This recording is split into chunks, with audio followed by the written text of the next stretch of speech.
Doctor Zahed, আপনাকে দিয়ে আলোচনাটা শুরু করতে চাই। তারেক রহমান সাহেব 25 ডিসেম্বর দেশে ফেরার পর থেকে বিশেষ করে বেগম খালেদা জিয়ার মৃত্যু, সেটি একটা বিরতি। তার বাইরে তিনি নির্বাচনের প্রচারণায় আনুষ্ঠানিক অনানুষ্ঠানিকভাবে যুক্ত হচ্ছেন।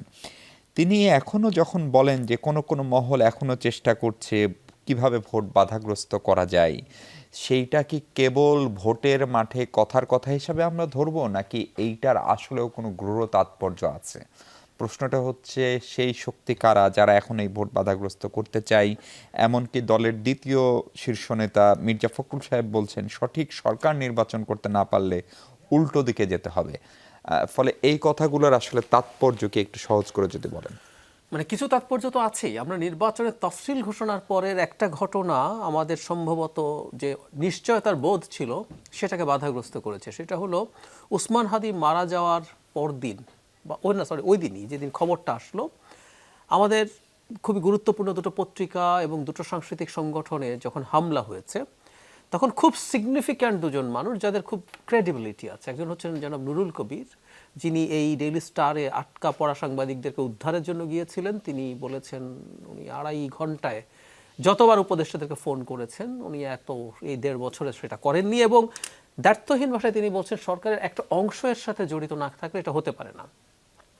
আমি জনাব নুরুল কবিরের চাইতে আরো বেশি গুরুত্ব দিতে চাই জনাব নাহিদ ইসলামের কথায়, কারণ নাহিদ ইসলাম এনাদের সাথে কাজ করে এসছেন। নাহিদ ইসলাম ওনাদের কলিগ ছিলেন। নাহিদ ইসলামও ঠিক একই অভিযোগ করেছেন এই ঘটনাটা নিয়ে, যে সরকারের ভেতরের একটা অংশ এটার সাথে জড়িত না থাকলে এই ঘটনা এভাবে করতে পারে না। আমরা বাইরে থেকে কথা বলছিলাম, আমরা যুক্তি দিয়ে অ্যানালাইজ করা যায়, আপনি সিমটম দেখে রোগ ধরার চেষ্টা করতে পারেন।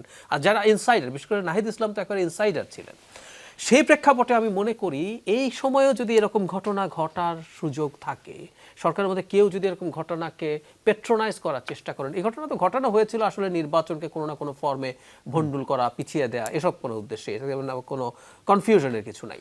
তো তাহলে একটা শক্তি সরকারের ভেতরেই আছে, আমরা নিশ্চিত নই এটা কারা, কিন্তু আছে। এই বোধ যখন থাকবে তখন রাজনীতির মাঠে যারা আছেন তারা খুব বেশি মানে আশঙ্কা না করলেও একটা ডেটরেন্ট, আমি একটু বলে রাখি, একটা চাপ থাকুক, জনগণ সতর্ক থাকুক, এবং যারা এটার সাথে জড়িত আছেন বা কারো যদি কোনো প্ল্যান থেকে থাকে সেটার ক্ষেত্রে যাতে তারা নিবৃত্ত হন, এই কারণেই এই সতর্ক বার্তাগুলো দেওয়া হচ্ছে। তার মানে ডক্টর জাহিদ, আপনি মনে করছেন এটা যতটা না কোনো পলিটিক্যাল স্টেক হোল্ডার, মানে নির্বাচনে নিবন্ধিত অথবা অনিবন্ধিত কোনো রাজনৈতিক দল, তার চেয়ে বেশি এটা প্রশাসন বা সরকারের ভেতর থেকে এটিকে বাধাগ্রস্ত করার চেষ্টার সংখ্যা বেশি। একটা সময় পর্যন্ত আমার ধারণা, আমার নিজের অ্যানালিসিস ছিল, সরকারের ভেতরের এবং সরকারের বাইরের কিছু ব্যক্তি আছেন, দেশের ভেতরে দেশের বাইরে থাকা, তার সাথে কোনো কোনো রাজনৈতিক দলেরও এই ধরনের পরিকল্পনার অংশ হওয়ার প্রবণতা আছে মনে হয়েছে। কারণ এই সরকার যদি এক্সটেন্ড করে তাহলে ডিফ্যাক্টো পাওয়ারে আছে বা অনেক পাওয়ারের একটা বড় অংশ হোল্ড করে এরকম রাজনৈতিক দল, তাদের জন্য সুবিধা।